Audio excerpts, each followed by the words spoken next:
The hospital is where people are meant to be safest.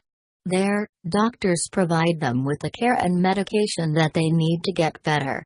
But Louis Tate didn't get the healing he needed. Instead, he was served a deadly breakfast. Louis had checked into Frankston Hospital in Victoria, Australia, in 2015 because he felt sick from asthma. The 13-year-old had also suffered allergies to raw eggs, nuts and cow's milk. But his health concerns were well managed, according to his mother, Gabrielle Catan.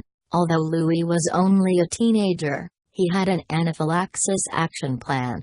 He always has an EpiPen, Gabrielle told ABC News. He knew to ask hospital staffers for a safe breakfast for him to eat, wheat cereal and soy milk. With Louis' mature handling of his medical needs, Gabrielle likely had no problem leaving her son overnight in the hospital. She departed at 1 o'clock in the morning and called to check in a few hours later, around the time that he would be eating his breakfast. That was when Louis' mother knew that something had gone terribly wrong. The nurse on the other end of the line said, "He had a good night, but he just came over me to tell me that he has a slight tingling sensation in his mouth," Catan recalled. With that, his mother knew exactly what was happening. He was having an allergic reaction, that was quite clear, Gabrielle said. Louis had only eaten a single bite of his breakfast when he felt the telltale signs, and that one bite would prove to be fatal.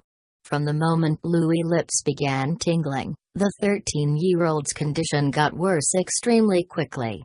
He died in the hospital, leaving his family with nothing but questions. Louis' father, Simon, said, "We continue to struggle every day with the emptiness, loss and circumstances surrounding his death."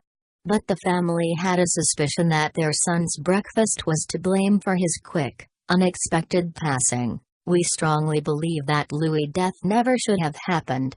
He was in the hospital, at a place where he should have been safe. Yet despite us providing clear and concise communications about his food, he died," his father added. The 13-year-old's family would have to wait more than 2 years after their son's death to find out what had actually happened to him.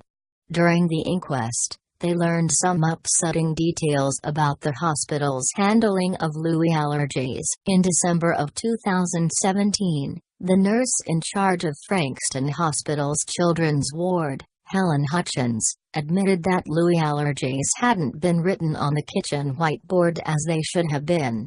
She called it a failure of the system, according to ABC News. But coroner Philip Byrne eventually found that there was more to blame for Louis' death than a bad breakfast. In February 2018, he revealed that the 13-year-old had died from a disorder called malignant hyperthermia, which was an incredibly rare diagnosis. Malignant hyperthermia occurs when a patient has an extreme reaction to the medications administered during anesthesia. Symptoms of the condition include a rapid heart rate, high temperature and muscle stiffness. Frankston Hospital staff had, indeed, given Louis an anesthetic for a very specific reason. He had gone into anaphylaxis after eating his breakfast, according to the coroner. This meant the boy's family's suspicions about his cause of death were partly correct. Byrne also performed further research to figure out what exactly the hospital had given Louis to cause the allergic reaction. But he believed that forensic experts did not receive the right carton of milk from the hospital, preventing them from identifying the allergen present. Byrne said, "I am somewhat frustrated.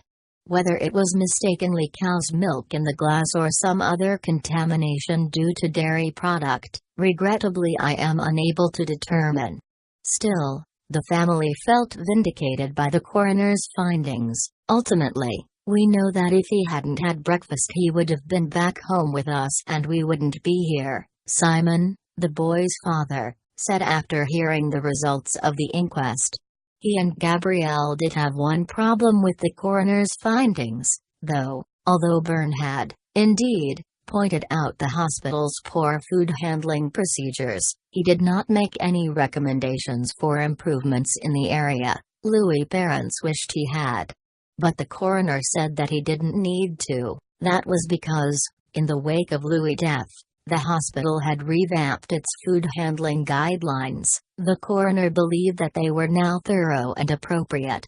The hospital had begun putting patients' allergies into a computer system, so that they wouldn't be absent from the kitchen whiteboard, as Louis had been, and, although Louis' parents finally had the results that they knew to be true all along, they still planned to do more in the wake of their son's untimely death. After hearing the coroner's report, they said that they planned to file a civil suit against Frankston Hospital.